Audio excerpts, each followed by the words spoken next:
Hey, welcome back to the How to Podcast series. It's Dave. It's the Daily Dave. It's not every day, but when things pop up and I'm like, oh, I'd love to chat about this. I'd like to talk about this. I'd like to bring this to your attention. I don't want to wait for the numbered episodes to finally get this in front of you. And it's, again, I promise, my commitment to you, it's short. I want to give you some information around recording your guests. If you're an interview podcast, here's an idea that I don't hear a lot of people talk about because people want your money. Let's just be quite honest. All of these hosting places where you can host a meeting and record your conversation come with a monthly fee or some crazy amount of money you got to pay. And you're a new podcaster, right? You don't have a lot of money for this. You're just learning. You're just starting out. I want to give you a way to record your guests. Okay? And at the time of this recording, all of this, the numbers make sense. Things could change in the future, but right now, you're listening to this. This is going to work for you right now. Sign up for a Zoom account. Okay, so Zoom.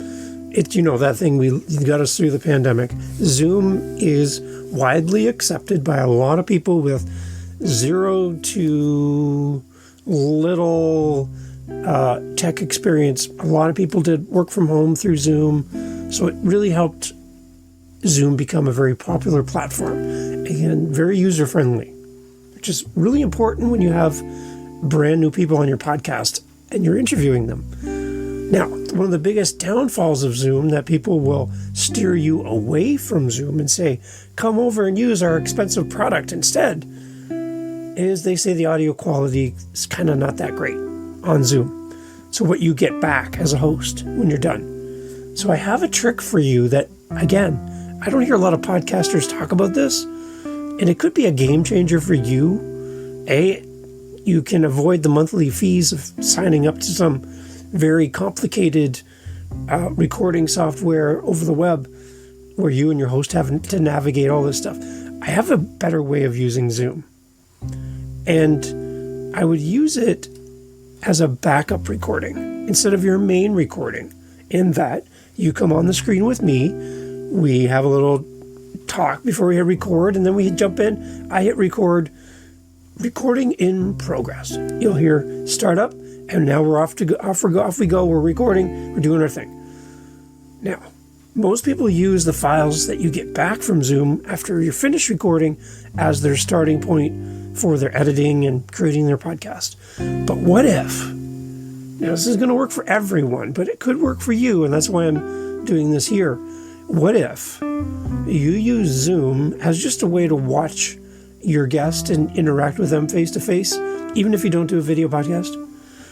Let the recording that happens through Zoom be your backup, not your main recording. In that, what I do when you come on my show as a guest, I use Audacity, which is free.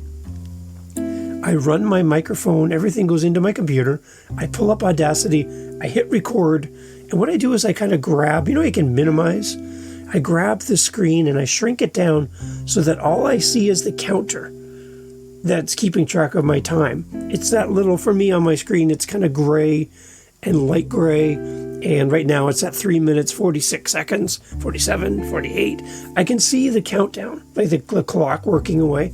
I minimize that and I just kind of move it off on my screen, still visible.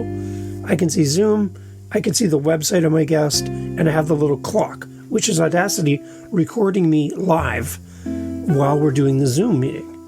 So I'm using the recording of my microphone to my computer to Audacity as my track.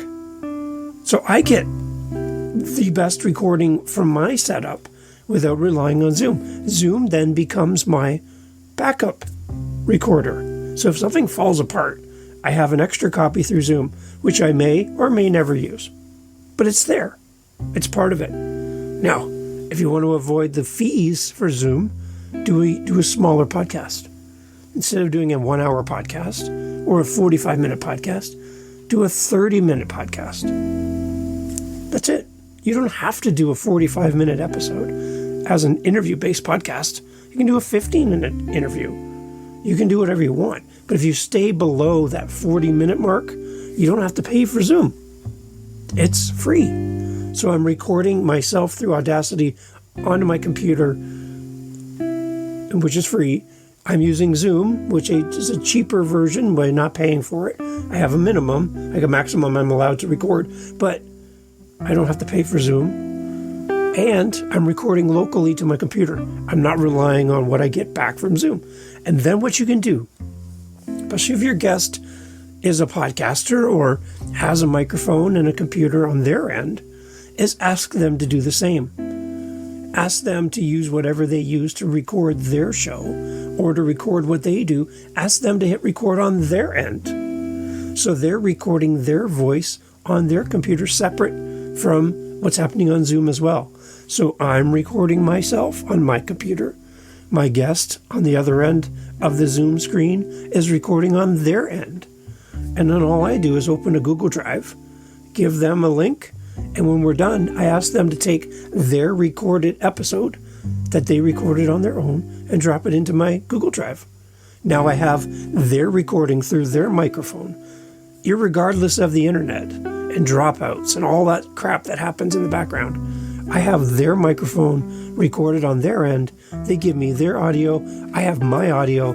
There's my starting point. Now I throw all that into Audacity, mix it, and I'm done. And Zoom just sits in the background as oh geez, something happened and I need to use it. But for the most part, I don't. And if I have an audio-only podcast, I don't even need the video.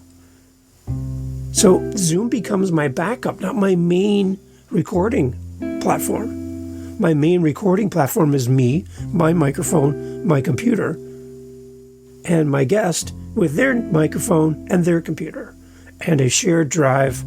I get their files, marry it up with my files. I'm done. Now, again, I don't hear a lot of people talking about this because they really want your money. They want you to spend a lot of money every month using their services.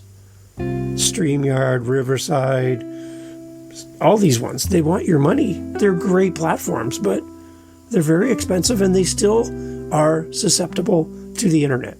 And that's the thing none of us have control over. Wi-Fi connections, dropouts, pixelated images where we all look kind of goofy. All that good stuff can happen. Talking over each other because there's a gap in the recording time and there's lag and all this stuff happens. Just have your guest record on their end separately, especially if you're an audio-only podcast. You don't need to worry about the video at all. The video is just there so you can see each other and make it a little bit easier to record. Again, record on your end. Use your microphone, use your computer, and use Audacity to record into. That's what I'm using right now. I'm recording in Audacity as we do this. And I look at my clock, it's 8 minutes and 8 seconds has gone by as we've done this already. So I can see on my clock, I can keep track of my time. Everything's here on my screen. And then I just ask my guest to record on their end. Now, if your guest does not have the ability to record or does not understand any of what you and I are talking about here, then default to your Zoom recording because it's captured. But then in that situation, I have set it up so Zoom records 2 tracks or 3 tracks, however many people are on the call. So they're separate. They're not together in one file where you can see me talk, they talk, I talk, they talk. No, I have 2 totally different tracks, my track and their track. That's how I set up my Zoom. So what I do is I ignore my recording through Zoom and I use the one I'm recording right now into my computer with my microphone. And I only use the guest track from the recorded Zoom files if my guest can't record like I'm talking about here. Okay? And if you're like, Dave, sounds good, but I'm a little nervous and I don't know how to do this, then go to howtopodcast.ca. You and I can jump on 5-10 minutes, record something together, and I can show you what I do so that you can understand my setup and how I do guest interviews through Zoom.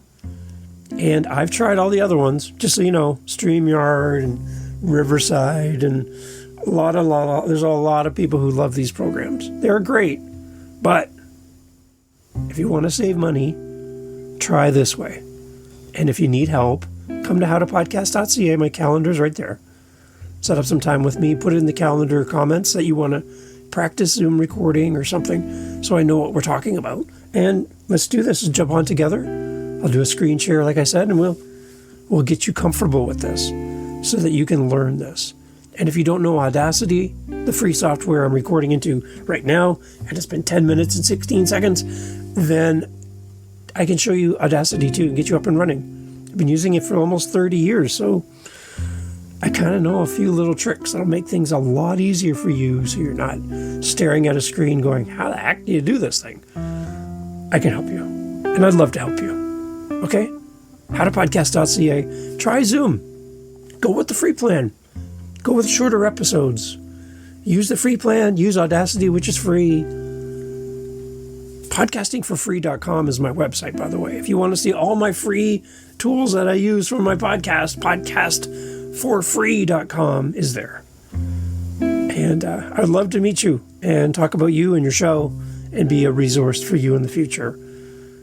Come join us at howtopodcast.ca. Thanks for being here. Jump on Zoom, record an episode. Let's go. You can do this. Take care. Hey, it's Dave. Yeah, the show's over. Everyone's kind of left, but you and I are still here, so thank you for sticking around. For you, a bonus. I get questions all the time about podcasting, and I thought, what a better way to do this than me throw it at the end of the episode, and it's just a bonus for you because, again, you're here and everyone else is already gone. So let's have some time together. The question I get is, how do I find out, how do I make my show better? Now, the best thing to do is to ask your audience. Now, what I'm using for the How to Podcast series and my other shows going forward is I'm creating my own audience survey. I'm doing it on Google. It's free. I don't have to pay anything. And you can actually set up the answers to go into a spreadsheet, which documents all the answers. It's easy to search, and you don't have to copy paste. Having it come into a spreadsheet is great because then you have everything there for you. It works really well. What I would suggest for you is to come up with a good list of questions and only ask the questions you really need an answer to. If you need a guide for what questions to ask your audience, like this question: if this podcast ended tomorrow, what would you miss about this show? Ooh, that's an interesting one. If you want more ideas about questions to ask your audience and what I'm using to build my survey, more episodes, more information coming in the future, is a book by Tom Webster, The Audience is Listening, A Little Guide to Building a Big Podcast by Tom Webster. And he has a chapter in here about your surveys and asking your audience what they think about your show. So definitely check out The Audience is Listening by Tom Webster, and you will get some great information, some great sample questions that you can tailor for your audience. But the one thing I would suggest is don't ask any questions that you really don't need to know the answer to. Like, ignore those and ask the right questions. And by doing so, you'll get great feedback from your audience on how you can make your show better. We can all make our shows better. Even the biggest shows could be better.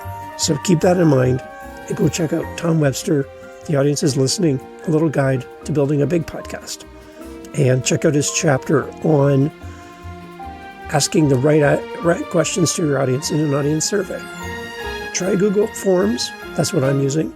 And make sure you set up your Google Forms, a little click box as you're setting this up to export everything to a spreadsheet, so a Google Sheet. And then you can track all your information, and your form can live out there in the future as well and bring more and more people to you, and they can fill it in, and it's great to get that information. So Google Forms and Google Sheets will give you all the information you need. Just go ask your audience. They'll tell you what you need to do better on and how you can make your show better. Thanks for listening.